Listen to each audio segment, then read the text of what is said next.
যেখানে ডাক্তার ফেরত দিয়ে দিচ্ছিল, ডাক্তার বলছিল বাসায় নিয়ে যান, বাসায় নিয়ে যাওয়ার পরে আপনি হয়তো 2 মাস সময় পাবেন।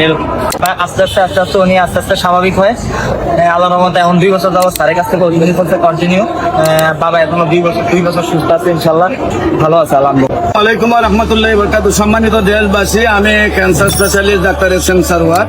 আজকে মানববন্ধনের জন্য এসেছিলাম উমরা হজ এবং বড় হজের যে বৈষম্য সেটা দূর করার দাবিতে। ইতিমধ্যে সাক্ষাৎ হলো আমার বুলার এক ভাইয়ের সাথে। তার বাবা আমার এখানে ক্যান্সার চিকিৎসা সুস্থ হয়েছিলেন। আমরা একটু তার মুখে শুনবো। আপনার নাম? শাহরুল আলম। আপনার পিতার নাম? সালাউদ্দিন আলম। আপনার মায়ের নাম? আপনার গ্রাম?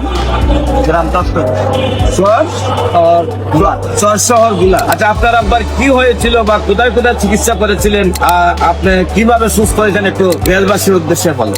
আসসালামু আলাইকুম, আমি শাহরুল আলম, বাংলাদেশ পুলিশে নিয়োজিত আছি। আমার আব্বু একজন স্কুলের টিচার ছিলেন। আমার বাবা ক্যান্সারে আক্রান্ত হয় আজ থেকে আরো 3-4 বছর আগে। আমরা ঢাকা ক্যান্সার হাসপাতালে, সরকারি ক্যান্সার হাসপাতালে, মুখ্যবিধি ক্যান্সার হাসপাতালে যাই। সেখানে প্রায় 6 মাস ঘোরার পরে 5 থেকে 6টা কেমো দেওয়া হয়। আমার বাবা দেওয়ার পরে ডাক্তার বলছিল উন্নতি হবে, তারপরে হয়তো উন্নতি হয় না, কোনো কারণবশত অবনতি দিকে যাচ্ছিল। পরবর্তীতে আমি ওনার ঠিকানা পাই। ঠিকানা পাওয়ার পর ওনার সাথে যোগাযোগ করি। যোগাযোগ করার পরে উনি আমাকে প্রথম 1 মাসের ওষুধ দেয়। ওনার সাথে আমি যোগাযোগ করার পর উনি খুব ভালোভাবেই রিপোর্টগুলি দেখছিলেন। এক ঘন্টা সময় নিয়ে, প্রায় 1 ঘন্টার মতো সময় নিয়ে রিপোর্টগুলি দেখছেন। দেখার পরে আমার বাবার ওষুধ দেওয়া হয়েছিল, আমি বাসায় নিয়ে যাই। যেখানে ডাক্তার ফেরত দিয়ে দিচ্ছিল, ডাক্তার বলছিল বাসায় নিয়ে যান, বাসায় নিয়ে যাওয়ার পরে আপনি হয়তো 2 মাস সময় পাবেন। তো আমি ওনার সাথে যোগাযোগ করার পরে ওনার ওষুধ নিয়ে বাসায় যাওয়ার পরে 22 দিন পর আমার বাবা স্ট্রোক করে। স্যারের সাথে যোগাযোগ করি। স্যারে বললো যে উনি একটু সরিষার তেল দিয়ে, মানে পরামর্শ দিল আর কি, অনেক পরামর্শ দিল। পরামর্শ দেওয়ার পরে আস্তে আস্তে উনি আস্তে আস্তে স্বাভাবিক হয়ে আল্লাহর রহমতে এখন 2 বছর যাবত স্যারের কাছ থেকে ওষুধ করতে কন্টিনিউ। বাবা এখনো 2 বছর সুস্থ আছে, ইনশাল্লাহ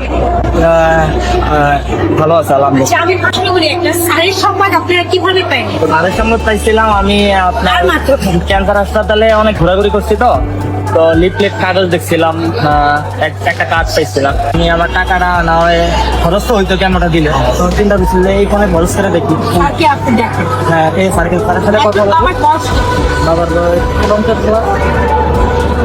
আলহামদুলিল্লাহ, আমরা এই ভদ্রলোকের, এই ভাইয়ের, আমাদের একজন সৈনিক, তার বাবা হচ্ছে ক্যান্সারকে জয় করে